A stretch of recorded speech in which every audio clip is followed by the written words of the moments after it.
నిలబడటం ఒక రాజకీయ రంగంలో మహిళగా ఇప్పటి వరకు ఒక సామాజిక కార్యకర్తగా హక్కుల కార్యకర్తగా ఉన్న మీరు రాజకీయ రంగంలోకి వెళ్ళటం అనేటటువంటిది చాలా ముఖ్యమైన అంశం. అందుకు ముందు అభినందనలు. Thank you. మొట్టమొదట మీరు మీ చిన్నప్పటి నుంచి మీ బాల్యం గురించి అంటే మీరు మీ ఎట్లా చదువుకున్నారు, ఏం చేశారు, అది చెప్పండి. అక్కడ చిన్నప్పటి నుంచి చదువు అంటే చాలా కష్టంగా కొనసాగింది. అమ్మ ఒకతే పనిచేయడం, మేము నలుగురు అంటే ఒక చెల్లె ఇద్దరు తమ్ముళ్ళు, నేను ఇంట్లో పెద్ద. మాకు వ్యవసాయం లేకుండే.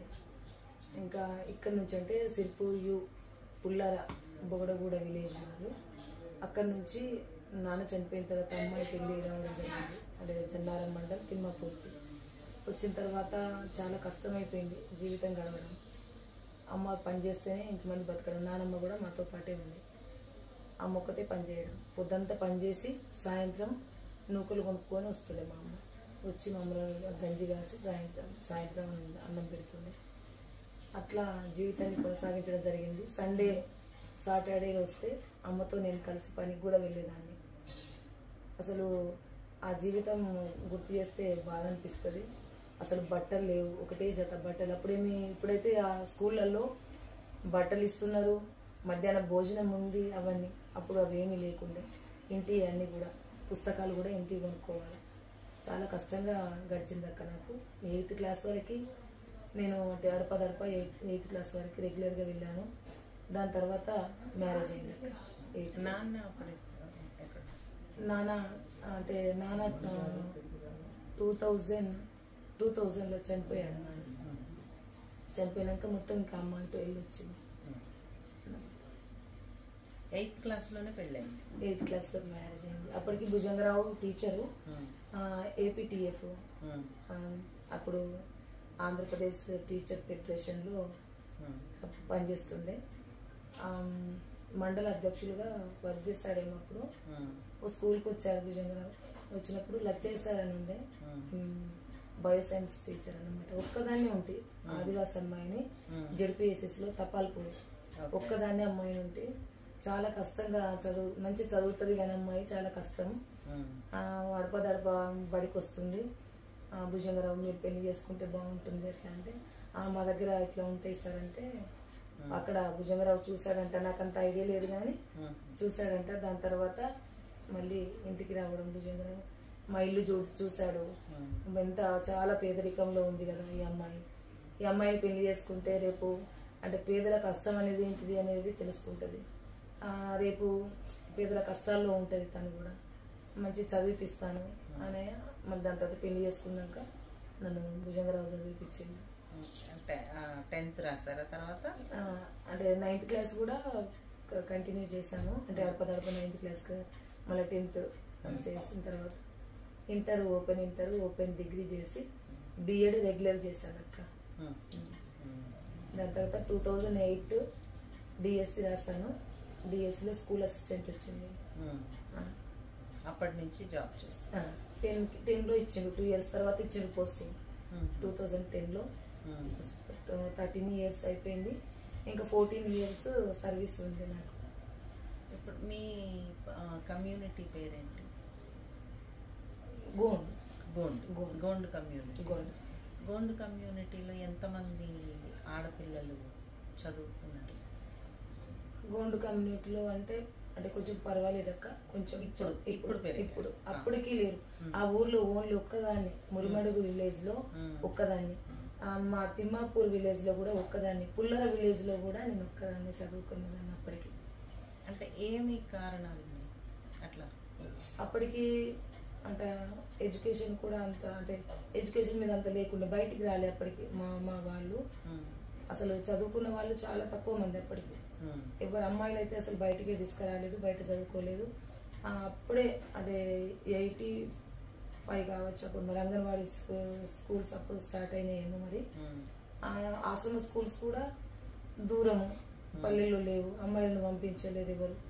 అప్పుడు కాబట్టి ఎవరు చదువుకోవడానికి బయట అందుబాటులో లేవు. ఒకటి బయట సమాజంతో కలిసి లేరు. ఒకటి భాష కూడా ప్రాబ్లం. లిపి ఉంది కదా గోండుకి, లిపి ఇప్పుడు ఉన్నదా? అప్పుడు కూడా ఉంది. అప్పుడే ఉంది అని అంటారు, మరి తెలియదు నాకు. కానీ దాని తర్వాత ఇప్పుడు ఒక 10 years నుంచి అది లిపి ఉందని బయటపడింది.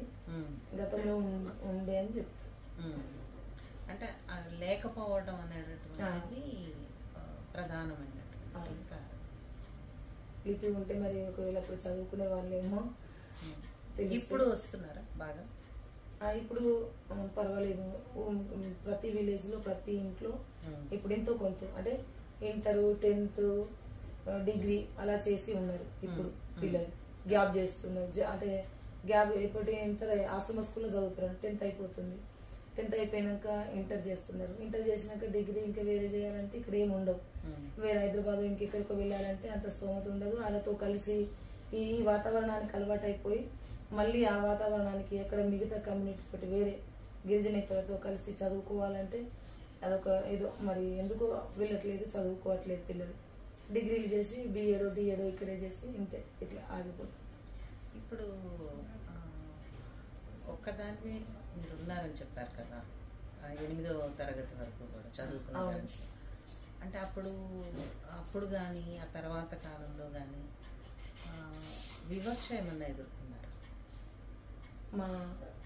అంటే మా తాత దొరల దగ్గర పనిచేస్తుండే, మా నాన్న కూడా దొరల దగ్గర పనిచేస్తుండే. అప్పుడు నేనేమి వివక్షత అనేది అట్లా ఎదుర్కోలేదు. కానీ కాకపోతే నేను చూసాను అన్నమాట, అణచివేత అంటే ఏంటిది. మా తాత అక్కడి నుంచి శ్రీనివాసరావు దొర వాళ్ళు వచ్చేటప్పుడు మా తాత ఇట్లా చేతులు పట్టుకొని ఇట్లా నిలబడడం, తలపాగ తీయడం, చెప్పులు తీయడం, అంత దూరం నుంచి వస్తూ ఉంటే ఇవన్నీ కూడా నేను అంటే చాలా మందిని అణచివేయడం నేను చూశాను. మా నాన్నమ్మ కూడా చెప్పేదన్నమాట. అంటే దొరల పాలన ఇక్కడ ఎక్కువగా కాబట్టి బానిసలుగానే చూసేవాళ్ళు. అసలు బానిసలుగానే ఇప్పటికీ కూడా దొర అనే చేతులు కట్టుకొని ఇప్పటికి మా ప్రాంతంలో దొర అని పిలిచి చేతులు కట్టుకొని నిల్చుంటారు ఇప్పటికి. అంటే వీళ్ళు ఆదివాసీలు కాదు, ఈ దొరలు ఆదివాసులు కాదు, వీళ్ళ దొరలు అట్లా అట్లా అనమాట.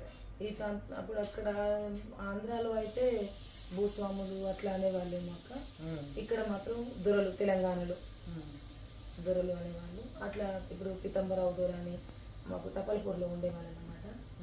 ఆ కాలంలో చాలా కొన్ని అట్లా అరాచకాలు కూడా జరిగినాయని, జరిగినటువంటి వాళ్ళు మహిళలు కూడా ఇప్పుడు ఉన్నారని చెప్తారు. కానీ ఇక అది అంత పెద్ద బయటకు తీయొద్దు అట్లా మాట్లాడతారు అన్నమాట.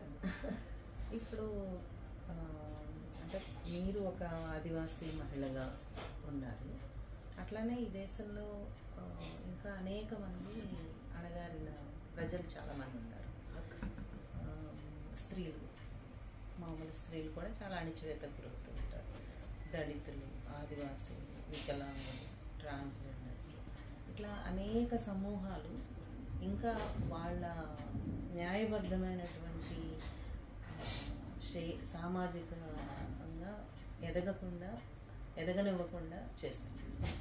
అయితే వీళ్ళందరికీ చెయ్యటంలో ప్రధానమైనటువంటి కారణం ఏమై ఉంటుంది? అంటే వాళ్ళని అభివృద్ధిలోకి తీసుకురావటంలో ఏ అంశాలు దృష్టిలోకి తీసుకోవాల్సి ఉంటుంది? వాస్తవంగా మీరు అన్నట్టక్క గతం నుంచి చూసుకున్నట్టు అయినప్పటికీ కూడా చాలా అంటే పేదరికమే ముఖ్య కారణం అని నేను అనుకుంటాను.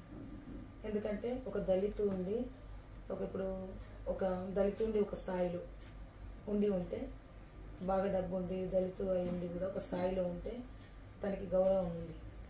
కానీ పూర్తిగా అంటే అసలు డబ్బు లేకుండా పేదరికంలో ఉంటే అసలు వాల్యూవే లేదు.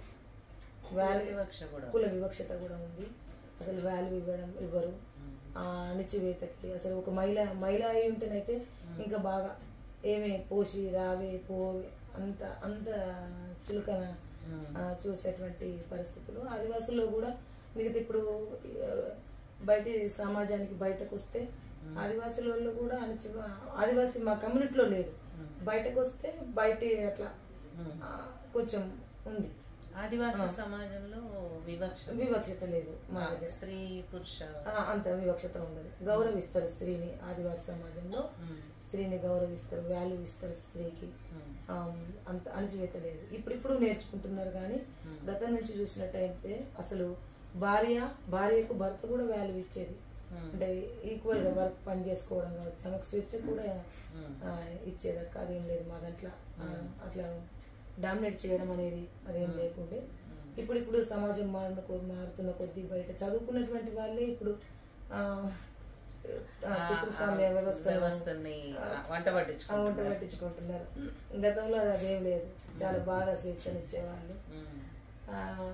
నిజంగా ట్రాన్స్జెండర్స్ వీళ్ళంతా కూడా ఇప్పటికీ ట్రాన్స్జెండర్స్ ఇప్పటికీ వివక్షతకు గురవుతున్నారు. ఇప్పుడు మా ప్రాంతంలో అయితే ఇప్పుడు ఇంకా కొంచెం మార్పు వచ్చింది. మానవకుల వేదిక కావచ్చు, లేకపోతే కొన్ని మేధావులు, చాలా మంది మీలాంటి మేధావులు వీళ్ళంతా కూడా బయటకు వచ్చి వాళ్ళు కూడా మనుషులు, వాళ్ళకు కూడా స్వేచ్ఛనివ్వాలి, వాళ్ళకు అవన్నీ మనం చెప్పడం వల్ల కొంత మార్పు వచ్చింది. అంత చులకన చూడకపోవడం అని కొంత, అంటే అంతా కాదు, మామూలుగా మార్పు వచ్చింది అనమాట, అంతే తప్ప చాలా చాలా వివక్షతకు గురైంది. కానీ ఇప్పుడు కొంచెం తగ్గిందని మనం చెప్పుకోవచ్చు. ఆ వివక్షత కొద్దిగా అందరు కొంచెం చైతన్యవంతులైన చదువుకున్న వాళ్ళు కాబట్టి కొంత వివక్షత తగ్గింది. ఉద్యమాలు కావచ్చు, ఇవన్నీ కూడా కారణం ఇవన్నిటికీ. ఇప్పుడు పూర్వ రంగంలో మీరు టీచర్గా ఉన్నారు, ఒక యాక్టివిస్ట్గా ఉన్నారు, ఆదివాసీ మహిళా యాక్టివిస్ట్గా ఉన్నారు, మానవ హక్కుల కార్యకర్తగా కూడా చాలా పనిచేశారు. ఇప్పుడు రాజకీయ రంగంలోకి వచ్చారు. మీ నియోజకవర్గానికి సంబంధించి ఇంతకుముందు మీరు పనిచేసినటువంటి దాంట్లోంచి ఇప్పుడు రాజకీయ రంగంలో ఏ ఏ అంశాలు ప్రధానమైనటువంటి విషయాలుగా మీరు అనుకుంటున్నారు? మంచి క్వశ్చన్ అక్క. నా మనసును కలిసివేసినటువంటివి రోడ్డు లేక బాలింత మరణాలు ఎన్నో ఈ ప్రాంతంలో. అసలు వర్షాకాలం వచ్చిందంటే కనీసం ఈ ఊట్నూరు మండలంలో ఒక ఐఏఎస్, ఒక ఐపీఎస్ ఆఫీసర్ ఉంటాడు. ఈ ప్రాంతంలోనే దాదాపుగా వర్షాకాలం వస్తే ఒక 4-5 మరణాలు జరుగుతాయి. అది బాగా ఆ బాధ అసలు చెప్పలేనిది. ఎడ్యుకేషన్, ఒక యూనివర్సిటీ, హెల్త్, ఇవి నాకు బాగా ఇంపార్టెంట్ అక్క. ఎందుకంటే హెల్త్, రక్తహీనత కూడా ఎక్కువ ఈ ప్రాంతంలో. హాస్పిటల్కి వెళ్ళాలంటే వాళ్ళ దగ్గర డబ్బు ఉండకపోతుండే, అతివృష్టి, అనావృష్టి, వీధి వ్యవసాయదార పంటలు పండకపోవడం, సరైనటువంటి ఫుడ్ తీసుకోకపోవడం. మా నౌకల వేదిక నుంచి కూడా బాలగోపాల్ గారు కావచ్చు, మీరు కావచ్చు, చాలామంది ఈ ప్రాంతానికి వచ్చి రక్తహీనత ఉందనేటువంటి విషయం ఏ జిల్లాలో కూడా లేనటువంటి అంత పెద్ద మొత్తంలో ఇక్కడ రక్తహీనత, అంటే తెలంగాణలో చూసుకున్నట్టయితే అంత చాలామంది బాధపడేవాళ్ళు రక్తహీనతతోటి.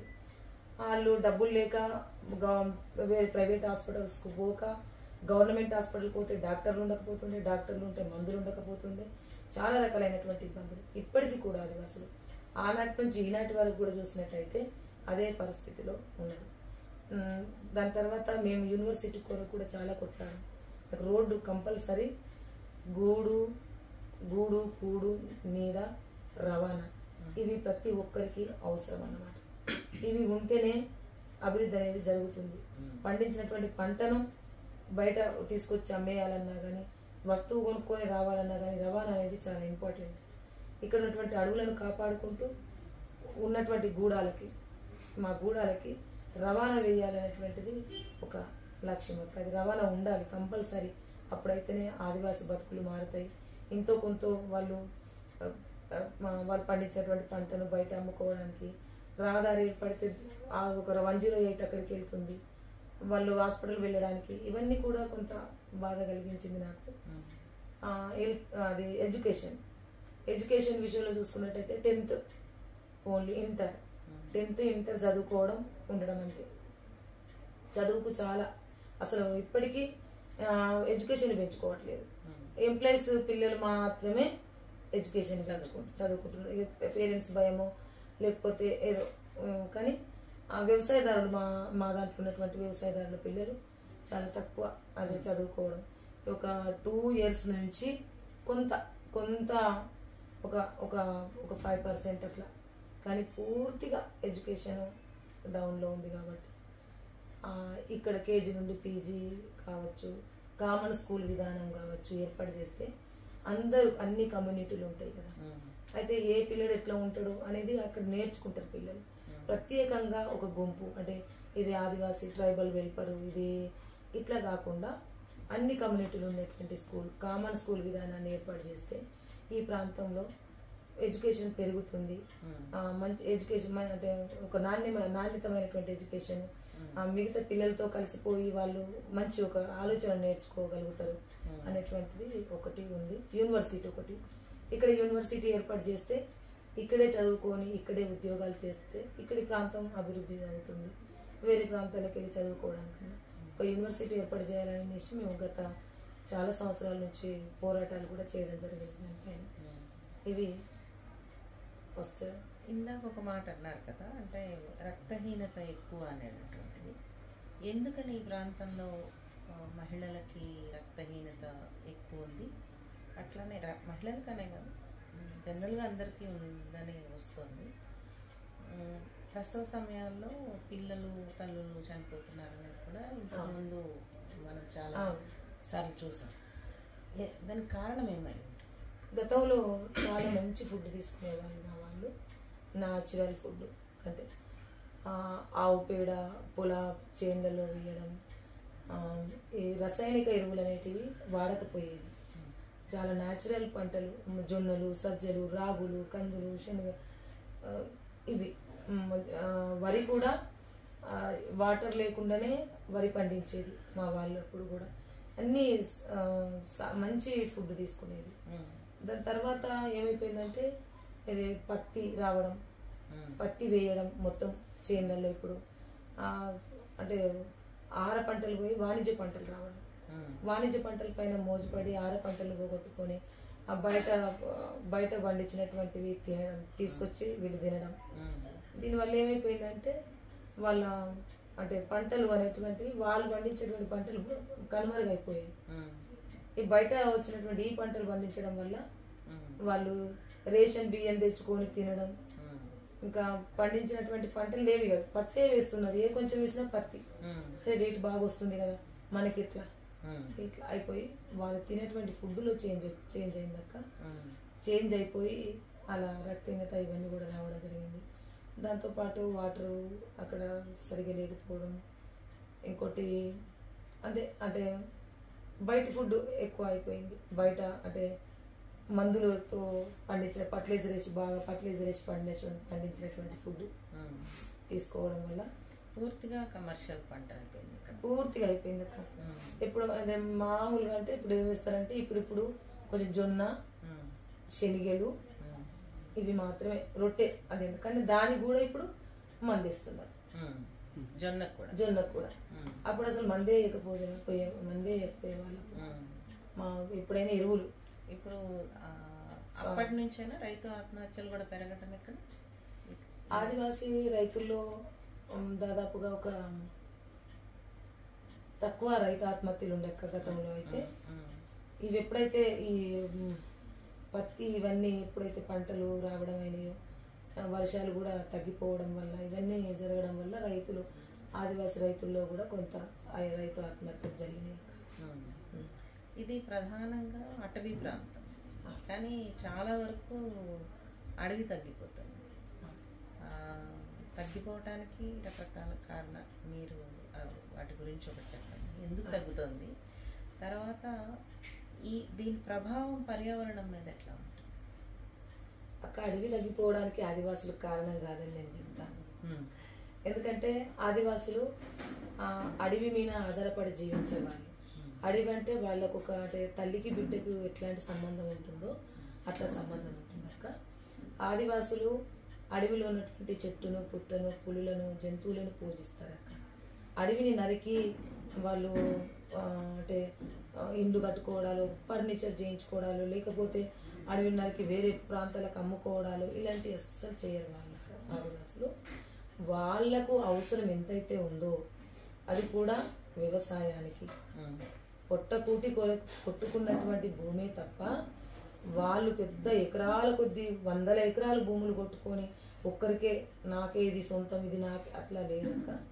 మళ్ళా ఒకవేళ భూమి కొట్టుకున్న ఎవరైనా ఎక్కడి నుంచి వలస వచ్చి నాకు పడలేదు వేరే ఊరు నుంచి ఇక్కడికి వచ్చినా ఆశ్రయం ఇచ్చి భూమి ఇచ్చి మాతో పాటు ఉండండి అని అట్లా అది భూమి కొనుగోలు కాదు, అంటే మర్యాదపూర్వకంగానే. పాపం అక్కడ అతనికి ఉండడానికి వీలు కాలేదు, అక్కడ వల్లేదు, అక్కడ ఎందుకో ఇక్కడికి నా ఊరికి వెళ్ళి వచ్చింది కాబట్టి ఆయనకు ఉండడానికి స్థలం ఇద్దాం, రేపు దున్నుకొని బతకడానికి కూడా స్థలం ఇద్దాం అనేసి.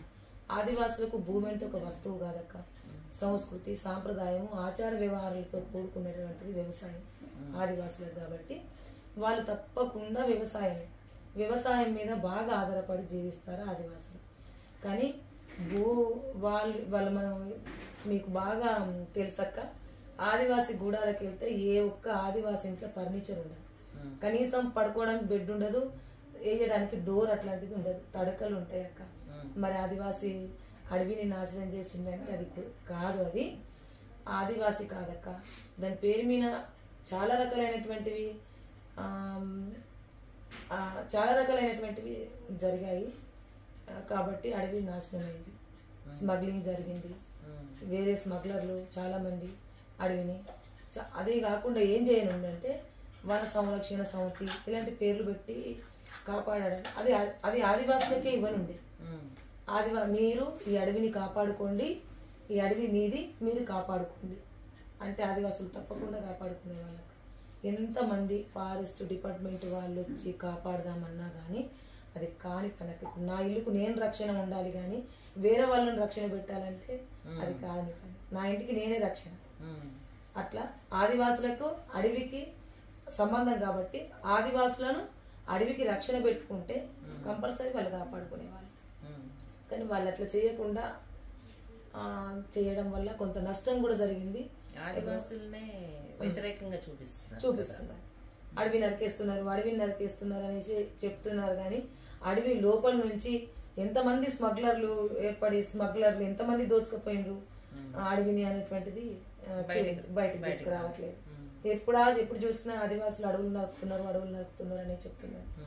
అక్కడ ఒక 50 కుటుంబాలు ఉంటే కనీసం 2 ఎకరాల భూమి ఉండదు వాళ్ళకి, కానీ లోపల అడవి మొత్తం పోతుంది. అదంతా మళ్ళీ ఆదివాసుల దగ్గరికి వచ్చి చూస్తే వాళ్ళ దగ్గర ఏముండదు. అది అంటే ఆదివాసులకు పర్యావరణంకి పర్యావరణం నష్టం అవుతుంది అని అంటే ఒక ఆదివాసులే కారణం కాదక్క. ఇక్కడ ఉన్న వాళ్ళందరూ ప్రభుత్వంతో సహా అందరూ బాధ్యత వహించవలసింది.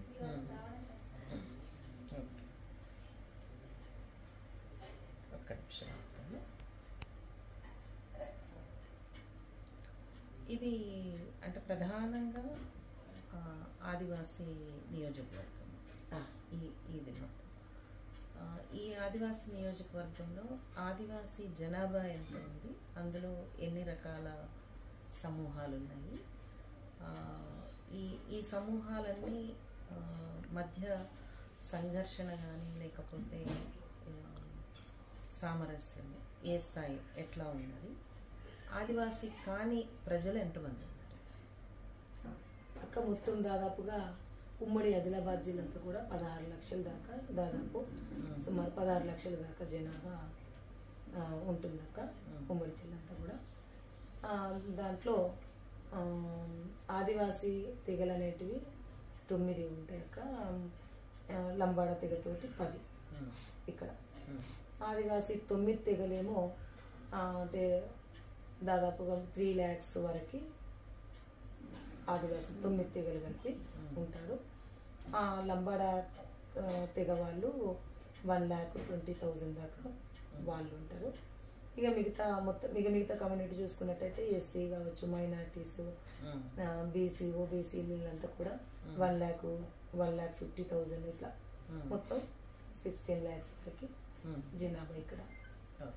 దళితులు ఎక్కువగానే ఉంటారు, మైనార్టీస్ కూడా ఎక్కువగానే ఉంటారు ఇక్కడ ఉమ్మడి జిల్లా. మైనార్టీస్ కూడా 1,50,000 దాకా వాళ్ళు కూడా మైనార్టీస్ ఉంటారు ఈ ప్రాంతంలో. దళితులు కూడా 1,00,000 50 దాకా వాళ్ళు కూడా ఉంటారు. ఉమ్. దాదాపు చాలా అంటే మిగతా కమ్యూనిటీ ఇప్పుడు మా 330 lakhs వరకు మా వాళ్ళు 9 తెగలు ఉంటే 120 దాకా లంబాడా కమ్యూనిటీ వాళ్ళు సోదరులు వాళ్ళు ఉంటే మిగతా కమ్యూనిటీ అంతా ఉమ్. వీళ్ళు. మీ ఇప్పుడు మీరు అభ్యర్థిగా ఉన్నారు, రేపు గెలవబోతున్నారు, ఆ దిశగా వెళ్తున్నారు. ఈ తెగ అందరినీ ఒక దగ్గరకు తీసుకొచ్చి పని చేయటంలో మీ పాత్ర ఎట్లా ఉండబోతుంది? నేను ఇప్పుడు ఒక కాంగ్రెస్ పార్టీ అభ్యర్థిని. రాబోయే రోజుల్లో నిజంగానే మీరు అన్నట్టుగా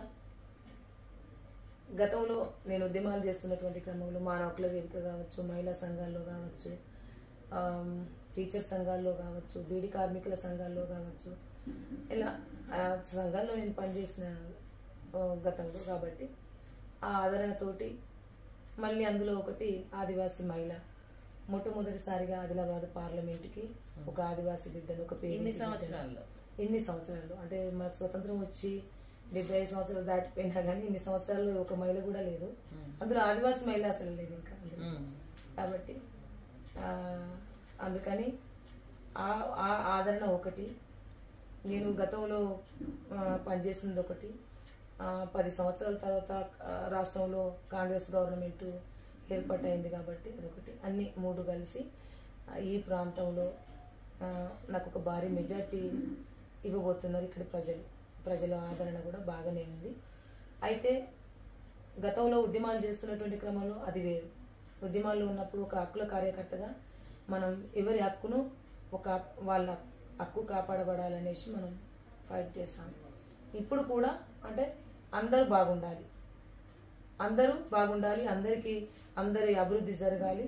అందరినీ ఇక్కడ ఉన్నటువంటి ఎస్సీ, ఎస్టీ, బీసీ, ఓబీసీ, మైనార్టీలు, ఇక్కడ ఉన్నటువంటి సబ్బండ అన్ని వర్గాలను కూడా కలుపుకపోతూ అందరి అభివృద్ధిలో భాగంగా అందరినీ సమానత్వంగా చూస్తూ కాంగ్రెస్ పార్టీ యొక్క లక్ష్యం ఏదైతే ఉందో, ఆ కాంగ్రెస్ పార్టీ యొక్క అభివృద్ధి ఏదైతే కోరుకుంటుందో అదంతా కూడా అందరి ప్రజలకి ఈక్వల్గా అందించేటువంటి బాధ్యత ఇప్పుడు కాంగ్రెస్ పార్టీది. అని కాంగ్రెస్ పార్టీ కుటుంబ ఒక సభ్యురాలిని కాబట్టి అందరినీ ఈక్వల్గా చూసేటువంటి బాధ్యత ఇప్పుడు నా పైన ఉంది. కాంగ్రెస్ పార్టీ మేనిఫెస్టో అంటే గతంతో పోలిస్తే గనక చాలా చాలా మందిని కలుపు వెళుతూ చేసినట్టుగా కనిపిస్తుంది. అది మీకెట్లా అనిపించింది? అక్క మీరు అన్నట్టుగా నాకు కూడా కొంత అట్లనే అనిపించింది. ఎందుకంటే ఉద్యమాలు చేసి ఒక 52 కేసులు ఇప్పుడు నా పైన. అరే ఒక ఉద్యమ నాయకురాల్ని ఇప్పుడు మన కాంగ్రెస్ పార్టీలో తీసుకుంటే బాగోదు కదా. అంటే వాళ్ళ సిద్ధాంతాలు వేరు, మన సిద్ధాంతం వేరు. అట్లా ఇప్పుడు బీజేపీ లాంటి వాళ్ళైతే అసలు ఇవ్వకపోదు, బీఆర్ఎస్ లాంటి వాళ్ళు కూడా ఇవ్వకపోదు. కేసులు ఉన్నాయి వీళ్ళ మీద అవేర్నెస్. కానీ ఇక్కడ పోరాటం చేసి ప్రజల్లో ఉన్నటువంటి వాళ్ళకు, ప్రజల సమస్యలు తెలిసినటువంటి వాళ్లకు ఒక అభ్యర్థిగా నిలబెడితే మన పార్టీ కాంగ్రెస్ పార్టీ నుంచి రేపు వాళ్ళ సమస్యల్లో భాగస్వాములై వాళ్ళ సమస్య పరిష్కారానికై వాళ్ళు పాటుపడతారు అనేటువంటి ఒక ఉద్దేశంతో కాంగ్రెస్ పార్టీ ఇక్కడ గుర్తించడం అనేది జరిగిందని నేను అనుకుంటున్నానక్క. అదే జరిగింది కూడా. అంటే ఏ పార్టీ కూడా ఇప్పటికీ ఇక్కడ ఖానాపూర్ నియోజకవర్గంలో కూడా అసలు చాలా పేద కుటుంబానికి చెందినటువంటి అభ్యర్థి తను. అలాంటి అభ్యర్థికి ఇచ్చి రోజు గెలిపించుకొని అంటే ప్రజల్లో ఉండాలా, ప్రజల సమస్యల్లో ఉండాలా అనే ఒక లక్ష్యం పెట్టుకుంది కాంగ్రెస్ పార్టీ కూడా. అందరు దాదాపుగా ఇలాంటి వ్యక్తులకే ఎక్కువగా ఇలాంటి ప్రాంతాలలో ఇవ్వడం అనేది జరిగిందక్క. అందరినీ కలుపుకపోతుంది మీరు అన్నట్టుగా. అందరిని కలుపుకపోతూ రాజ్యాంగాన్ని ఈరోజు కాపాడాలా.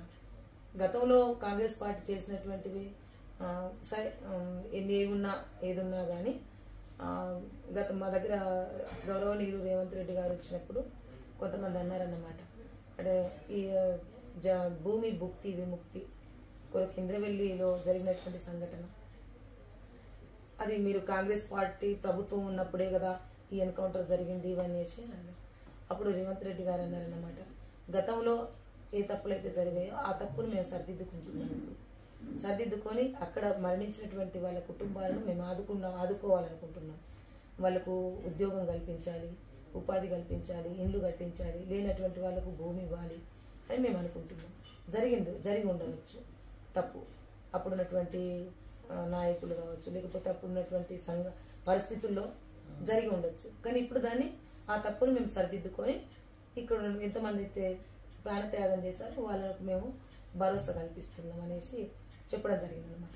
అట్లనే ఇప్పుడు అభివృద్ధి కొరకు కొన్ని ప్రాంతాల్లో చాలా అభివృద్ధికి వెనుకబడి ఉన్నాయి కాబట్టి అభివృద్ధి చేయాలనేటువంటి ఒక లక్ష్యంతో కాంగ్రెస్ పార్టీ ఉంది కాబట్టి అది అందరినీ కలుపుకోపోతుందనేసి మేనిఫెస్టో చెప్తున్నటువంటి అంశాల మీద మీ వివరణ చెప్పండి. కాంగ్రెస్ పార్టీ ఏర్పడేటప్పుడు 6 గ్యారంటీలతోటి ముందుకొచ్చింది రాష్ట్ర ప్రభుత్వం రాష్ట్ర ఎన్నికలలో.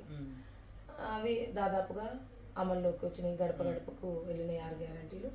ఇప్పుడు బస్సు ప్రయాణం దాదాపుగా 30,000 కోట్ల ప్రయాణం జరిగింది ఇప్పటికి. బస్సు ప్రయాణం 200 యూనిట్ల ఉచిత కరెంటు, 0 కరెంట్ బిల్లు వస్తుందనేసి మేము తిరుగుతున్నటువంటి క్రమంలో చెప్తున్నారన్నమాట. 500కు సిలిండర్, అది కూడా గతంలో 10 ఏళ్ల క్రితం కాంగ్రెస్ పార్టీ ఉన్నప్పుడు 450 రూపాయలకు సిలిండర్ ఉండే. బీజేపీ ప్రభుత్వం వచ్చిన తర్వాత 1200కు చేసింది, డబల్ చేస్తే ఇప్పుడు మళ్ళీ ప్రజలకి మరి 500కు చేయడం అనేది ఒక మంచి విషయం అన్నమాట. ఇప్పుడు ఈ ప్రాంతంలో అయితే మహారాష్ట్ర దగ్గర కదక్క, ఇక్కడ ఈ ప్రాంతాలలో ముస్లిమ్స్ కావచ్చు, ఆదివాసులలో కావచ్చు, దళితులలో కావచ్చు కుటుంబాలు ఎక్కువగా ఉంటాయి అన్నమాట. అడవికి పోదామంటే కట్టెలు తీసుకురాలి. అడవి మీద ఇప్పుడు హక్కు పూర్తిగా కోల్పోయారు ఆదివాసులు కూడా. కందకాలు తవ్వి అటు ఓరాదు ఇటు రారాదు అన్నట్టు. కట్టెల పొయ్యి మీద వంట చేసుకోవడానికి కూడా ఇప్పుడు లేదు. అలాంటి పరిస్థితిలో 1200 పెట్టాలి, కంపల్సరీ సిలిండర్ కొనుక్కోవాలి. ఇంట్లో 7-8 మంది ఉంటే మా దగ్గర రొట్టెలు ఎక్కువ చేసుకొని తింటారు. అది రొట్టె కాలవాలంటే చాలా టైం పట్టేది, 20 రోజులు కూడా రానటువంటి పరిస్థితి సిలిండర్. అట్లాంటి పరిస్థితుల్లో 500 సిలిండర్ ఇచ్చినందుకు కొంత ఆనందంగానే ఉంది మహిళలందరికీ కూడా. అదేవిధంగా మహిళలకి డ్వాక్రా గ్రూపులలో మహిళలకి వడ్డీ లేని రుణం ఇవి ఇవ్వడం, తర్వాత వాళ్ళకు బీమా ఏదన్నా అనారోగ్యమో లేకపోతే ఇంకేదైనా చనిపోతే వాళ్ళకు ఆరోగ్య బీమా కూడా ప్రకటించడం, ఇవన్నీ కూడా ప్రజల వద్దకు తీసుకెళ్ళాము. మంచి ఆదరణ ఉంది, ప్రజల్లో మంచి ఆదరణ ఉంది. రైతు బంధు అనేది కొంచెం వాళ్ళకి అంటే దాదాపు 80 లక్షలకు పైగా రైతు బంధు పడింది. ఒక 30 లక్షల వరకు రైతు బంధు పడేది ఉంది. కానీ అంతలోనే ఎలక్షన్స్ రావడం కొంత జాప్యం జరిగింది. ప్రజల్లో నేను వెళ్తుంటే ఏం మాట్లాడుతున్నారంటే, గతంలో కాంగ్రెస్ పార్టీ 10 సంవత్సరాల క్రితం ఉన్నప్పుడు 1,00,000 రూపాయల రుణమాఫీ చేసింది. 10 సంవత్సరాలు బీఆర్ఎస్ రుణమాఫీ అనేసి 10 సంవత్సరాలు పరిపాలించింది, కానీ రుణమాఫీ చేయలేదు. కానీ కాంగ్రెస్ ప్రభుత్వం రుణమాఫీ చేస్తుందని అనుకుంటున్నాం, కానీ ఈలోపు చేస్తే ఇంకా మాకు ఆనందంగా ఉంటుండే అనేటువంటిది చెప్పడం జరిగింది. రేవంత్ రెడ్డి గారు మొన్న అది భద్రాచలంలో మేము రుణమాఫీ చేస్తామనేసి దేవుని సాక్షిగా అనేసి కూడా చెప్పడం జరిగింది. ఆగస్టు 15 లోపు 2 లక్షల రుణమాఫీ తప్పకుండా ఒకేసారి చేస్తామనేటువంటి హామీ కూడా బాగా జరుగుతుంది. ఇప్పుడు 5 గ్యారంటీలతోటి కేంద్ర ప్రభుత్వం కూడా 5 గ్యారంటీలతోటి ముందుకు రావడం జరిగింది. మహిళలకు ముఖ్యంగా ఇది 100 రోజుల పనిలో 400 రూపాయలు గత ప్రభుత్వానికన్నా ఇప్పుడు ఎక్కువగా ఇస్తున్నాం, 100 రోజులు కల్పిస్తున్నాం. అదేవిధంగా 1,00,000 రూపాయలు ఒక మహిళకి సంవత్సరానికి 1,00,000 రూపాయల అకౌంట్. పేదరికం చదువుకునేటువంటి అమ్మాయిలు అలా ఉంటే వాళ్ళకి కూడా చదువుకోవడానికి వాళ్ళకు కూడా ఇవ్వడం అనేది జరుగుతుంది. ఇట్లా 5 గ్యారంటీలతోటి మరి కేంద్ర ప్రభుత్వం కూడా అప్పుడు మా ప్రభుత్వం ఏర్పడితే రాహుల్ గాంధీ గారు ప్రధానమంత్రి అవుతే తప్పకుండా మేము అమలు చేస్తామనేసి కూడా చెప్పడం జరిగింది. గడప గడపకు చెప్తుంది. ఎట్లా రిసీవ్ చేసుకుంటారు? చాలా బాగా రిసీవ్ ఉంది అక్క. రాష్ట్ర ప్రభుత్వం ఏర్పడింది ఒక మొదటి మహిళగా అన్నట్టుగా ప్రచారం ఒకటి. ఈసారి మోదీ గారు రాజ్యాంగాన్ని మారుస్తాం, మేము 400 సీట్లు గెలిస్తే రాజ్యాంగంలో మా రాజ్యాంగాన్ని మారుస్తామనేసి చెప్పడం అది చాలా ప్రజల్లో వెళ్ళిపోయింది అన్నమాట. అదే అందరికీ డాక్టర్ బాబాసాహెబ్ అంబేద్కర్ గారు రాజ్యాంగాన్ని రాసిన తర్వాత రిజర్వేషన్లు ప్రతి ఒక్కటి అంటే భారతదేశంలో ఉన్నటువంటి సబ్బండ వర్గాలందరికీ కూడా రిజర్వేషన్ అనేది ఉంది. ఆ రిజర్వేషన్ ఈరోజు మార్చితే ఇక్కడ ఉన్నటువంటి ఎస్సీ ఎస్టీ బీసీ ఓబీసీ మైనార్టీలకు చాలా ఇబ్బంది. అంటే ఇక్కడ అభివృద్ధి చెందినటువంటి వాళ్ళు చాలా తక్కువ కాబట్టి ఇబ్బందులు ఏర్పడేటువంటి ప్రమాదం ఉంది. అందుకని రాజ్యాంగాన్ని మార్చడం వల్ల నష్టమే కానీ లాభమేమి లేదు. అది రాజ్యాంగాన్ని మారిస్తే ఈక్వల్ ఎట్లా అవుతాం, అందరం ఈక్వల్గా ఎట్లా బతకగలుగుతాం? ఉన్నోడు ఉన్నట్టే, లేనట్టే కదా. ఈ దేశంలో ఒకే ఈక్వల్గా లేం కాబట్టి ఈ రాజ్యాంగం మార్చడం వల్ల ఇంకా పేదరికంలో పడిపోయేటువంటి ప్రమాదం ఉంటుంది అనేటువంటి విషయాన్ని కూడా ప్రజలందరూ తెలుసుకుంటున్నారు. కాబట్టి కాంగ్రెస్ పార్టీని గెలిపిస్తే ఈక్వాలిటీ, ఒక సెక్యులిజం అనేటువంటిది ఉంటుంది అనేటువంటిది కొన్ని ప్రజల్లో ఉందన్నమాట. ఇప్పుడు మరి ప్రధానమంత్రి మోడీ గారు కాంగ్రెస్ పార్టీ అధికారంలోకి వస్తే మొత్తము స్త్రీల పుస్తలన్నీ తీసేసుకుని ముస్లిమ్స్కి ఇస్తుంది అని చెప్పారు. అది ఎట్లా ప్రజలు ఎట్లా రిసీవ్ చేసుకుంటున్నారు, మీరు ఎట్లా దాన్ని చేస్తున్నారు? మేము అంటే ప్రజలకి తెలుసు. ఎందుకంటే ఆ ప్రజలు అంటే మోదీ గారు ఇచ్చినటువంటివి ఏమీ లేవు. ఏ గూడెంలో లేదు, ఏ పల్లెల్లో లేదు, ఎక్కడ కూడా లేదన్నమాట. ప్రజలు మేము వెళ్తున్నటువంటి క్రమంలో మేము అడుగుతున్నాం అన్నమాట. నేను ఓటు అడగడానికి వచ్చినా, నాకు ఎంతో అంత హక్కు ఉందని నేను వచ్చినా, మరి బీఆర్ఎస్ వాళ్ళు బీజేపీ వాళ్ళు కూడా ఓటు రేపు అడగడానికి వస్తారు. మరి మీ ఊరికి ఏమి వచ్చినాయి, ఏమి ఇచ్చిండ్రు అంటే, అయ్యో ఒక్క ఏమీ లేవు, మరి మా ఊరికి ఏమి ఇవ్వలేదు ఇంతవరకు. మోదీ ఇచ్చినవి ఒక్క ఏంటంటే మాత్రం అక్షంతలు మాత్రమే వచ్చాయి కానీ అభివృద్ధి మాత్రం ఎలాంటిది లేదు అని చెప్పేశారు. ఇంకొకటి వాళ్ళు చెప్తున్నారన్నమాట, కొంతమంది చదువుకున్నటువంటి ఉపాధ్యాయులు లాంటి వాళ్ళు కావచ్చు, చదువుకున్నటువంటి మహిళలు కావచ్చు, ఏం చెప్తున్నారంటే భారతదేశ స్వతంత్రం నుంచి ఆనాటి నుంచి ఈనాటి వరకు కూడా ఒక త్యాగాల కుటుంబం అన్నమాట. ఒక తాళిని త్యాగం చేసినటువంటి కుటుంబం. ఇందిరమ్మ గారు కావచ్చు, సోనియమ్మ గారు కావచ్చు, ఒక తాళిని త్యాగం చేసినటువంటి కుటుంబం. రాజీవ్ గాంధీ గారు కూడా దేశం కొరకు ప్రధానమంత్రి ఉన్నప్పుడు చంపేశారు. ఇందిరమ్మను కూడా చంపేశారు కదా. అట్లా అంటే జవహర్ లాల్ నెహ్రూ, మోతీలాల్ నెహ్రూ కూడా జైలు పాలయ్యారు. వాళ్ళ ఆస్తులన్నీ కూడా ఈ దేశం కొరకు పంచిపెట్టారు. ఇవన్నీ కూడా త్యాగం చేసినటువంటి కుటుంబం. కాబట్టి ఇలాంటి కుటుంబంలో పుట్టినటువంటి రాహుల్ గాంధీ గారు ఒక సాధారణ జీవితాన్ని గడుపుతున్నారు. కానీ తాళిని ఒక ముస్లింలకు తాకట్టు పెట్టడం అది తప్పు. అట్లా చేసేటువంటి పార్టీ కాంగ్రెస్ పార్టీ కాదు. అంటే తాళిని త్యాగం చేసినటువంటి పార్టీ కాంగ్రెస్ పార్టీ కానీ ఇలాంటివి కాదనేటువంటిది మేము చెప్తున్నాం. అక్కడ ఉన్నటువంటి చదువుకున్నటువంటి వాళ్ళు కూడా చెప్తున్నటువంటిది అన్నమాట. అందుకే అలాంటి ఆదరణ కూడా మంచి. అంటే ఆ రకమైనటువంటి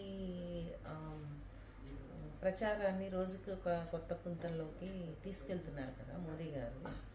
సో అంటే ప్రధానంగా కాంగ్రెస్ పార్టీ మీదే విమర్శలు పెడుతూ ఉన్నారు, అంతకుముందు రాహుల్ గాంధీ మీద. అట్లా అయితే మీ మేనిఫెస్టో ద్వారా మీరు బలంగా అంటే దీని ఆచరణ ఎట్లా ఉండబోతోంది అనేటటువంటిది ఎట్లా చెప్తున్నారు?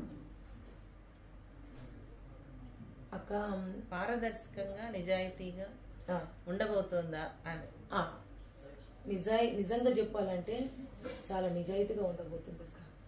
అంటే ఈ ప్రాంతంలో అయితే ఇప్పుడు సీతక్క గారు కావచ్చు,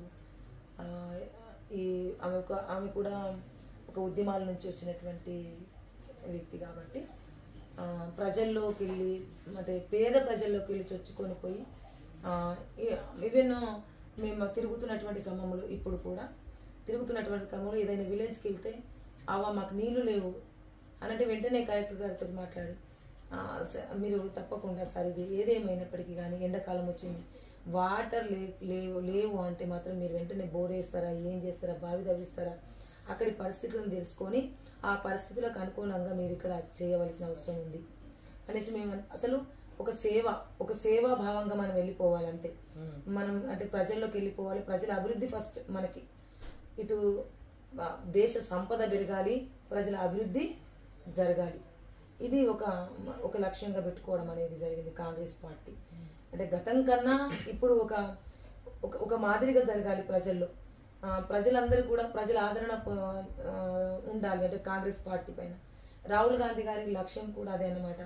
అంటే ప్రజల అభివృద్ధి జరగాలి, మనం సంపాదించుకోవడం లేకపోతే అదాని అంబానికి మనం దేశాన్ని కట్టబెట్టడమో అది కాదు మనది. ఈ ప్రజల్లో సమానత్వం ఉండాలి, స్వేచ్ఛ ఉండాలి, న్యాయం ఉండాలి, రాజ్యాంగబద్ధంగా ఈ రాజ్యము నడవాలి అనేటువంటిది ఒక లక్ష్యం పెట్టుకున్నారు రాహుల్ గాంధీ గారు. కాబట్టి ప్రజల్లో కూడా మేము అటు మామూలుగా మేము ఇలా అటు మేము సేవ చేయడానికి వస్తున్నాం, మమ్మల్ని ఆదరించండి, మీ అభివృద్ధిలో ఒక భాగస్వాములం అవుదామని వచ్చినాం, మమ్మల్ని ఆదరించండి. గతంలో చూసుకున్నట్టయితే ఖద్దరు బట్టలు వేసుకొని నేను ఒక ఛాయ్ వాలా అని చెప్పుకొని ఈరోజు అన్ని రకాలైనటువంటి పదవులు అనుభవించినటువంటి వ్యక్తి ఈరోజు రోజుకి 1,00,000 రూపాయలు, 12 లక్షలు, 10 లక్షల బట్టలు వేసుకొని ఖద్దరు బట్టలు వేసుకొని తిరిగేటువంటి వ్యక్తికి, ఈరోజు కులమతాల మధ్య సిచ్చు పెట్టేటువంటి వ్యక్తికి ఓటేద్దామా? ఒక న్యాయంగా ఒక స్వేచ్ఛగా అభివృద్ధి కోరుకునేటువంటి వ్యక్తికి ఓటేద్దామా అండ్ ప్రజలు కూడా ఆ విధమైన ఆలోచిస్తున్నారు. ఇప్పుడు అంటే మీరు ప్రధానంగా ఒక మహిళా కార్యకర్త, మహిళా సంఘాల నుంచి వచ్చినటువంటి వ్యక్తి, మేమందరం గర్వకారణంగా మేము చెప్పుకున్నాం. అయితే జెండర్ సమానత్వం కోసం ఈ దేశంలో స్త్రీల మీద చాలా రకాలైనటువంటి అవమానాలు, వివక్షలు, అత్యాచారాలు ఈ 10 ఏళ్ల కాలంలో చాలా ఎక్కువ జరిగాయి. నిన్నగాక మొన్న కూడా బయటకు వచ్చింది, చాలా విషయాలు మంది ఎదుర్కొన్నాం. అయితే వాటన్నిటికీ సమాధానంగా ఒక జెండర్ సమానత్వం కోసం ఎట్లా పనిచేయాలనుకుంటున్నారు? మీరు అనేది వాస్తవం అక్క, కరెక్టే మీరు అనేది. అయితే ఈ జెండర్ సమాజం కొరకు అంటే సమానత్వం కొరకు కంపల్సరీ తప్పకుండా నేను పార్లమెంట్లో ఈ విషయంలో గలవెత్తాలా, మాట్లాడాలా. ఎందుకంటే ఈక్వాలిటీ ఉండాలి, వాళ్ళు కూడా ఈ సమాజంలో ఒకరు వ్యక్తులు కాబట్టి వాళ్ళ విషయంలో కూడా మాట్లాడవలసిన అవసరం ఉంది. ఈరోజు గత ప్రభుత్వాలలో చూసుకున్నట్టయితే వాళ్ళకు ఇప్పుడు మోదీ ప్రభుత్వం చూసుకున్నట్టయితే మనం గతంలో పేపర్లలో కూడా మనం చూసాం, అది ఎట్లా మీరు సమానత్వంగా ఇస్తారు అంటే వాళ్ళకు పెళ్లి చేసుకునే హక్కు కావచ్చు, ఇలాంటి ఇది తప్పు అనేటువంటిది చెప్పడం జరిగింది. కానీ అది కాకుండా వాళ్లకు స్వేచ్ఛ ఉంది, వాళ్ళకు ఇష్టాలు ఉన్నాయి, వాళ్లకు కోరికలు ఉన్నాయి, వాళ్ళ ఇష్ట ప్రకారం చేసుకోవడంలో తప్పు లేదనేటువంటి విషయం కోర్టులు చెప్పినప్పటికీ కూడా దాన్ని వ్యతిరేకించినటువంటి సందర్భాలు. కానీ మేము మా ప్రభుత్వం తరపున కావచ్చు, నేను పార్లమెంటు రేపు రాబోయే రోజుల్లో ఒక పార్లమెంటుకు నేను పోతే ఈ విషయాల్లో కూడా నేను మాట్లాడవలసిన అవసరం కూడా ఉంది. ప్రజల్లో ఉన్నటువంటి వ్యక్తులు కాబట్టి, నేను ప్రజల మనిషిని కాబట్టి ఆ విషయంలో కూడా. అదే కాకుండా మనం ఇప్పుడు గతంలో మణిపూర్ సంఘటన కావచ్చు, అత్యాచారాలు రోజు జరుగుతున్నటువంటి సంఘటనలు కావచ్చు, వీటన్నిటిపైన కూడా అదే గతంలో ఉన్నటువంటి ఇక్కడ బీఆర్ఎస్ రాష్ట్ర ప్రభుత్వం ఉన్నప్పుడు కూడా రాష్ట్రంలో జరిగినప్పుడు కూడా లేవనెత్తి ఎన్కౌంటర్లు చేసినటువంటి సంఘటన ఇక్కడ ఆయేషా, దిశ అట్లాంటి. కానీ అంత కరెక్ట్ కాదు. కానీ దానికి తగినటువంటి చట్టాలు, శిక్ష అనేటటువంటిది అవి తప్పకుండా ఉండవలసిన అవసరం ఉంది. కానీ మరీ అధ్వానంగా అంటే మణిపూర్లో జరిగినటువంటి సంఘటనకి ఇక్కడ కొంచెం ఎంతైనా తేడా ఉందన్నమాట. అస్సలు ఇలాంటిది చాలా రోజుల వరకు కూడా వాళ్ళని అరెస్ట్ చేసి వాళ్ళని జైల్లో పెట్టినటువంటి పరిస్థితులు అక్కడ ఎంతో మంది మహిళలను ఊరేగింపుగా తీసుకెళ్ళి ఇలాంటి సంఘటన అసలు దేశంలో అసలు ప్రపంచం అంతా వ్యతిరేకించినటువంటి అట్లాంటి సంఘటనలు మాత్రం జరగవని నేను అనుకుంటున్నాను. మా కాంగ్రెస్ అంటే ప్రభుత్వంలో జరగకపోవచ్చు, ఆ గతంలో కూడా అప్పుడేమీ ఇంత పెద్దగా జరగలేదు. అంటే జరిగితే ఎట్లా ఎలా మీరు దాన్ని ఎదుర్కొంటారు, దాన్ని ఎట్లా పరిష్కరిస్తారు అనేటటువంటిది ముఖ్యం కదా. అలాంటి పరిస్థితుల్లో అంటే ఒక కాంగ్రెస్ పార్టీ వ్యక్తిగా కాకుండా నేను ఒక మహిళగా దాన్ని వ్యతిరేకించవలసిన అవసరం ఉంది. అంటే నేను మీ ఒక్కదాని గురించి అడగను. కాంగ్రెస్ పార్టీ విధానము సమాజంలో అసమానతలు రకరకాల రూపంలో బయటకు వస్తాయి. అంటే ప్రభుత్వం మారంగానే పరిస్థితులు ఏం మారవు, ఇంకా ఎక్కువ కూడా కావచ్చు. అట్లాంటప్పుడు ఆ సమస్యను పరిష్కరించే విధానము, అర్థం చేసుకునే విధానము అనేటువంటిది ఆ జెండర్ సెన్సిటివిటీతో ఉంటుందని మీరు హామీ ఇస్తున్నారా, లేకపోతే దానికోసం ప్రయత్నం చేస్తారా? నేను దాని కొరకు ప్రయత్నం చేస్తానక్క. ఇంకోటి కాంగ్రెస్ ప్రభుత్వం కావచ్చు, పార్టీ కావచ్చు, అంటే సమానత్వం కొరకే కాబట్టి విధానం మారింది కాబట్టి వాళ్ళకు కూడా ఈక్వాలిటీ వాళ్ళను కూడా గుర్తిస్తుందనేసి నేను అనుకుంటున్నా. తప్పకుండా మన దేశంలో అంటే ప్రధానమైనటువంటిది ప్రజాస్వామ్య వ్యవస్థలో భావ ప్రకటన స్వేచ్ఛ అనేది చాలా ప్రధానమైనటువంటిది. మనం హక్కుల కార్యకర్తలుగా మనం అదే మాట్లాడుతూ ఉంటాం ఇప్పుడు కూడా. కానీ గత 10 ఏళ్లలో విపరీతమైనటువంటి నిర్బంధం పెరిగింది మాట్లాడేటటువంటి వ్యక్తుల మీద, ఆదివాసీ సమస్యల గురించి మాట్లాడే వ్యక్తుల మీద ముఖ్యంగా. అంటే ఆ రకమైనటువంటి ఆ భావ ప్రకటన స్వేచ్ఛకి బాధ్యత పడాల్సినటువంటి అవసరం ఉంటుంది. అది మీ నుంచి మేము ఆశించవచ్చు కదా? తప్పకుండా. అయితే మా ప్రభుత్వం ఏర్పడ్డ తర్వాత బీఆర్ఎస్ ప్రభుత్వం ఉన్నప్పుడు దాదాపుగా అసలు మాట్లాడడానికి కావచ్చు, ధర్నా చౌక్లను కూడా ఎత్తేసినటువంటి పరిస్థితి. ఒక సీఎంని ఒక ఎమ్మెల్యే కూడా కలవనటువంటి పరిస్థితి. అంటే అది ఒక డామినేట్ పార్టీ అని చెప్పుకోవడమా, లేకపోతే అది అట్లాంటి పరిస్థితుల్లో ఇటు మోదీ ప్రభుత్వం కావచ్చు, ఇటు బీఆర్ఎస్ కావచ్చు, ఆ విధమైనటువంటిది ఉంది. వెంటనే గౌరవనీయులు ముఖ్యమంత్రి సీఎంగా అయిన తర్వాత సెక్రటరియట్లో గేట్లు కూడా తీసేసి స్వేచ్ఛ ప్రతి సాటర్డే వాళ్ళకి అంటే ఏమైనా అప్లికేషన్స్ బాధ ఉన్న వాళ్ళు వచ్చి కలవడం, ఫోటో దిగడం కావచ్చు, తెలుసుకోవడం కావచ్చు, సామాన్యుడు కూడా వచ్చి కలుస్తున్నటువంటిది. నేను కూడా ఒకరోజు అంటే కండువ కప్పుకోవడానికి వెళ్ళినటువంటి మీరు మాట్లాడచ్చు, స్వేచ్ఛగా అడగవచ్చు, ప్రశ్నించవచ్చు అనేటువంటిది ఇచ్చింది. అందుకే గతంలో 10 సంవత్సరాల క్రితం మా కాంగ్రెస్ పార్టీ ఉన్నప్పుడు మేము కొట్లాడినాం, చాలా ఉద్యమాలు చేసినటువంటి పరిస్థితి. ఇప్పుడు కూడా మీరు ఉద్యమాలు చేయొచ్చు, అడగొచ్చు, ప్రశ్నించవచ్చు అనేటువంటి స్వేచ్ఛను ఇవ్వడం జరిగింది. మొన్న రేవంత్ రెడ్డి గారు కూడా చెప్పడం జరిగింది. ఇప్పుడు మేము మీకు మాట్లాడే స్వేచ్ఛ ఇచ్చినాం, రాజ్యాంగబద్ధంగా ఈ దేశం నడవాలి, వాక్ స్వాతంత్రం, మీకు స్వేచ్ఛ మాట్లాడడానికి, ధర్నాలు చేయడానికి, ఉద్యమాలు చేయడానికి అని చెప్పడం జరిగింది. అవన్నీ కూడా స్వేచ్ఛనిస్తుంది. ఇప్పుడు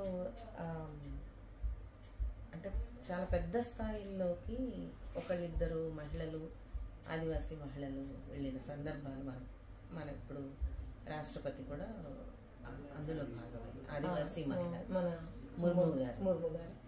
అయితే ఈ మధ్య దేశమంతా చూసింది 2-3 సందర్భాలలో, అది అయోధ్యలో బాలరాముడి విగ్రహ ప్రతిష్ఠ కావచ్చు, లేకపోతే ఈ మధ్య ఇంకొక సందర్భంలో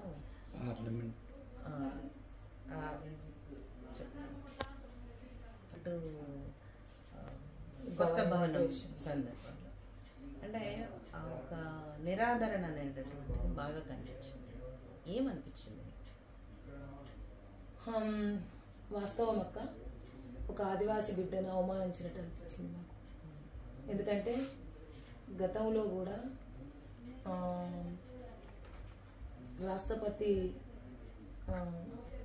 దళిత్ రాష్ట్రపతి ఉండాక మన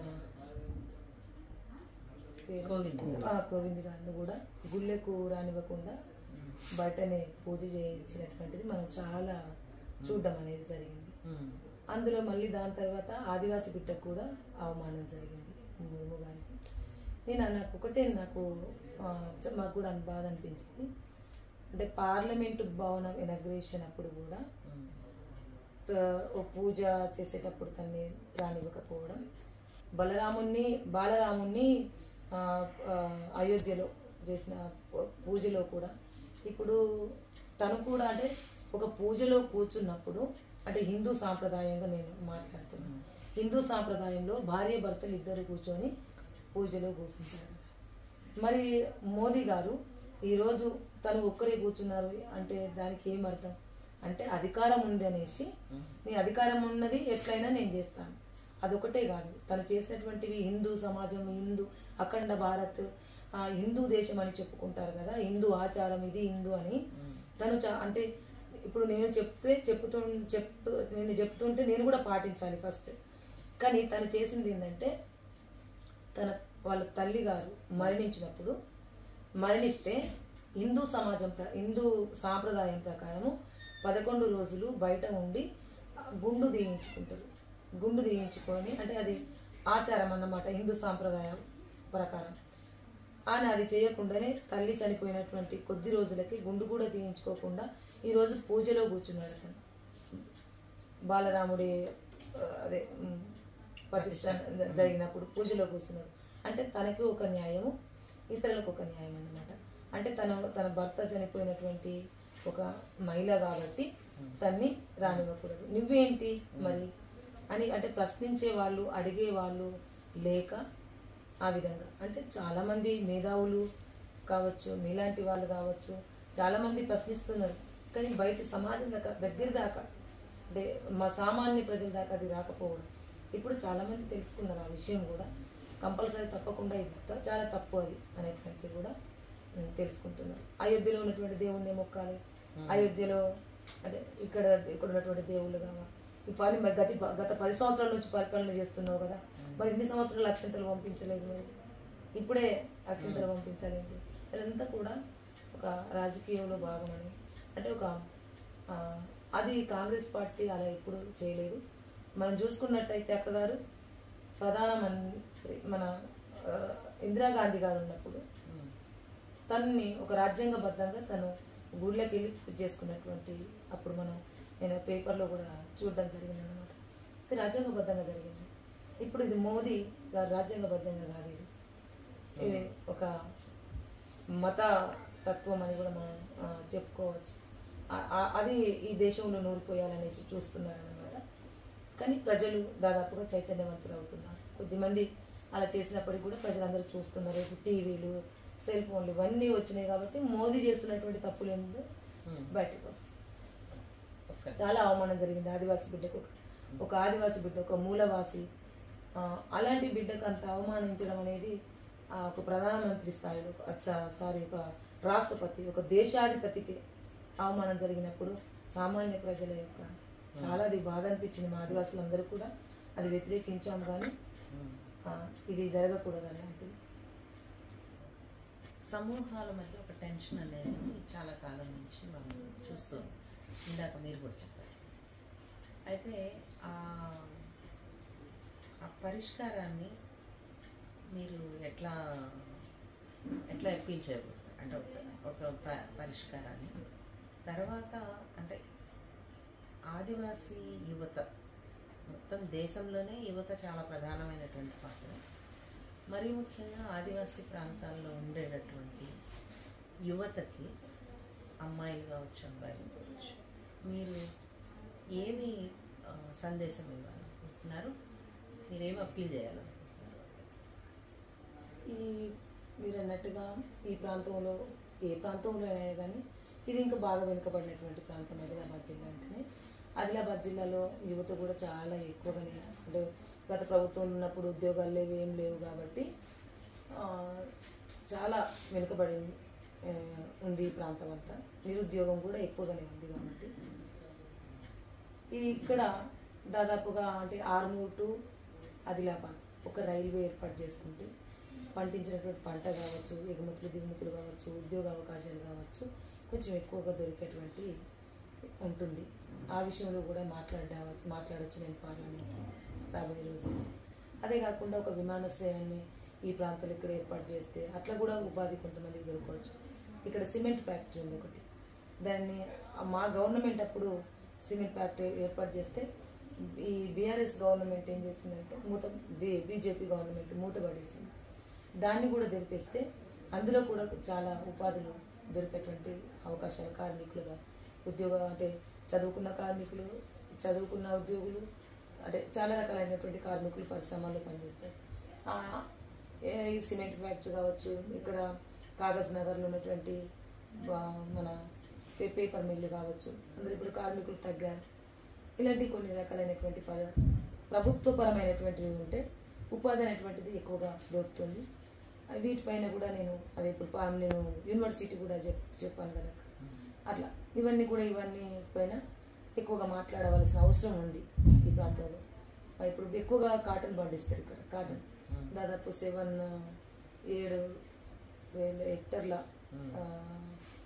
భూమిలో ఎక్కువనే ఇప్పుడు ఉండొచ్చు. అందులో దాదాపు 5 లక్షల హెక్టర్ల భూమిలో పత్తి ఎక్కువగా పండిస్తారు కాబట్టి కాటన్ మిల్లు ఒకటి తెరిచేది ఉంది. అలాంటి చాలా రకాలైనటువంటివి పరిశ్రమలు ఇక్కడ ఉంటే కొంత ఉద్యోగ అవకాశాలు, ఉపాధి అవకాశాలు దొరికేటువంటివి ఎక్కువగా ఉంటాయి కాబట్టి వీటిపైన కూడా నేను ఎక్కువగా మాట్లాడాలనేటువంటి అనుకుంటున్నా. అది అట్లా జరిగితే బాగుంది. నేను ఉపాధి అవకాశాలు ఎక్కువగా దొరుకుతాయి. ఇక్కడ ఘర్షణలు తెగల మధ్య సామరస్యాలు అంటే దాదాపుగా మీరు అన్నట్టుగా గతంలో లంబాడ కమ్యూనిటీ సోదరులకి, ఇటు ఆదివాసీ కమ్యూనిటీ వాళ్ళకి కొంత గొడవలు జరిగినటువంటివి వాస్తవమైనవి.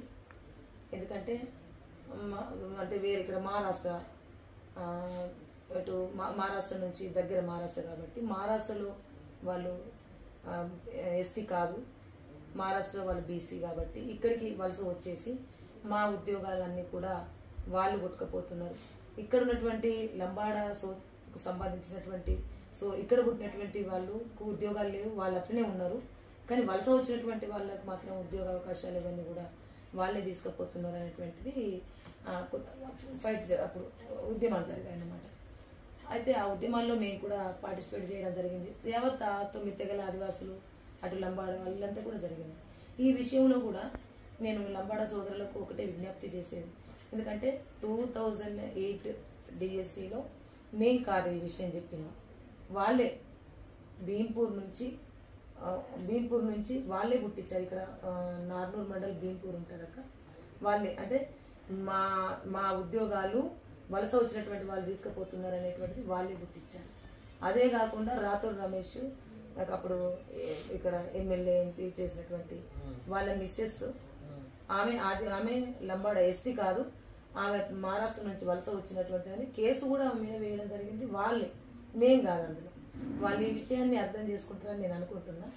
అదేవిధంగా ఉద్యమాలు వేరు, జాతి వేరు. డాక్టర్ బాబాసాహెబ్ అంబేద్కర్ గారు మన భారతదేశ స్వతంత్రం అప్పుడు అంటే భారతదేశ పోరాటంలో ఉంటారా, లేకపోతే మన బడుగు బలహీన వర్గాల పక్షాన ఉంటారా అంటే భారతదేశ పోరాటంలో సబ్బండ వర్గాలు చాలా మంది ఉన్నారు. కాబట్టి ఈ వర్గాలు ఏవైతే ఉన్నాయో బడుగు బలహీన వర్గాల పక్షాన చదువుకున్నటువంటి వాళ్ళు లేరు, పోరాటం చేసేటువంటి వాళ్ళు లేరు. కాబట్టి వీళ్ళ పక్షాన ఉంటానే చెప్పినటువంటి సందర్భాన్ని కూడా ఈరోజు మనం గుర్తు చేసుకోవాల్సిన అవసరం ఉంది. అప్పుడు ఆ పోరాటంలో నిజంగానే చదువుకున్నటువంటి వాళ్ళందరూ కూడా వెనుకబడిపోతున్నారు, నిజంగానే వలస వచ్చారు అనేటువంటిది అట్లా వచ్చేసి ఉద్యమాలు జరిగాయి. కానీ ఇప్పుడు నేను ఒక కాంగ్రెస్ కుటుంబాన్ని, సబ్బండ వర్గాలను అందరినీ కూడా కలుపుకొని పోవాలి. కాంగ్రెస్ పార్టీ అంటే ప్రజల పార్టీ, అందరినీ ప్రజలందరినీ చూసుకునేటువంటి పార్టీ కాబట్టి ఇప్పుడు నేను ప్రజలందరినీ సమానత్వంగా చూసుకునేటువంటి బాధ్యత మాపై ఉంటుంది. అదేవిధంగా అందరి హక్కులను, అందరి రిజర్వేషన్లను కాపాడవలసిన బాధ్యత కూడా మాపై ఉంది. థ్యాంక్ యూ సుగుణ, చాలా టైం ఇచ్చారు ఇంత హెక్టిక్ దాంట్లో కూడా. మీరు గెలవాలని, ముఖ్యంగా ఆదివాసీ మహిళ గళం పార్లమెంటులో నినదించాలని చెప్పి మేము బలంగా కోరుకుంటున్నాం. మీరు గెలవాలని చెప్పి మీ గెలుపు కోసము మేము ఎదురు చూస్తూ ఉన్నాం. థ్యాంక్ యూ అక్క, థ్యాంక్ యూ సో మచ్ అక్క, థ్యాంక్ యూ. ఏవైనా మీ సలహాలు సూచనలు కూడా మేము మాట్లాడడానికి, నేను రాబోయే రోజుల్లో పార్లమెంట్లో ఒక ప్రశ్నించే గొంతుగా పార్లమెంట్లో మాట్లాడడానికి కూడా మీ అంత సలహాలు సూచనలు ఇస్తారనేసి కోరుకుంటారని అక్క. Thank you.